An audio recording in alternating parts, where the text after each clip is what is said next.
ఇక నీ కలలను పక్కన పెట్టేయని నా మనసు నాకు ఎన్నిసార్లు చెప్పిందో, అపజయాలంతే మన నమ్మకాన్ని నిర్వీర్యం చేస్తాయి. కానీ వాటిని అధిగమిస్తేనే, ఆ దశను దాటితేనే విజయ తీరాలకు చేరగలుగుతామంటుంది భారత స్టార్ షూటర్ మను భాకర్. తాను అక్షరాలా అదే చేసింది. ప్రపంచ యావనికపై తిరుగులేని విజయాన్ని నమోదు చేసుకుంది. 14 ఏళ్ల టీనేజర్గా షూటింగ్ రేంజ్లోకి అడుగుపెట్టింది మను భాకర్. పారిస్ ఒలింపిక్స్ వేదికగా సంచలన విజయాన్ని నమోదు చేసుకుంది.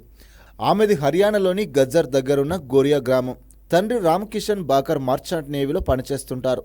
తల్లి సుమేధ గృహిణి. ఆ రాష్ట్రంలో బాలబాలికల నిష్పత్తిలో తీవ్రమైన వ్యత్యాసం, ఆడపిల్లలపై ఆంక్షలు ఎక్కువే. అయితే అవేవి తమ బిడ్డపై ప్రభావం చూపించకూడదనుకున్నారు ఆమె తల్లిదండ్రులు. కూతురు ఇష్టాలు, లక్ష్యాలకు చైతన్యవ్వాలనుకున్నారు.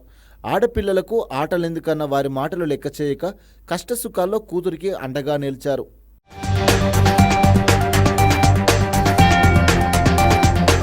షూటింగ్, ప్రపంచ కప్ సహా ఎన్నో టోర్నీలో అద్భుత ప్రదర్శన చేసి భారీ అంచనాల మధ్య టోక్యో ఒలింపిక్స్ బరిలోకి దిగింది మను భాకర్.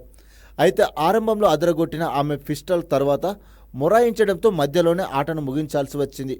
ఆ విషయం తనని చాన్నాళ్ళు ఒత్తిడికి గురిచేసింది. ఆపై మరెన్నో వివాదాలు చుట్టుముట్టాయి. ఇవన్నీ ఆమెకు తీవ్ర నిరాశలోకి నెట్టేశాయంటుంది మను. టోక్యో ఒలింపిక్స్ తర్వాత చాలా రోజులు మనస్ఫూర్తిగా కూడా నవ్వలేకపోయానని, దాని నుంచి బయటపడేందుకు చాలా సమయం పట్టిందని తెలిపింది.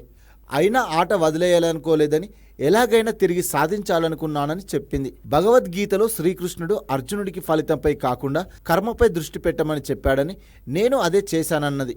ముఖ్యంగా ఒత్తిడిని అదుపు చేసుకోవడానికి భగవద్గీతను చదివా, స్నేహితులతో కలిసి షాపింగ్ చేసేదానని తెలిపింది. ఈ క్రమంలో మనం కొంత ఓపికతో వేచి ఉంటే చాలు విజయం సాధించగలమని నమ్ముతానని, ఆ నమ్మకమే ఈ రోజు నిజమైందని తెలిపింది. పారిస్ ఒలింపిక్స్లో కాంస్యం అందుకోవడం కలలా అనిపిస్తుందని, ఈ ఘనత సాధించిన మొదటి మహిళగాను గుర్తింపు పొందడం గర్వంగా ఉంది. ఈ స్ఫూర్తితో భవిష్యత్తులో మరిన్ని విజయాలు అందుకోవడానికి కృషి చేస్తానంటుంది మను భాకర్.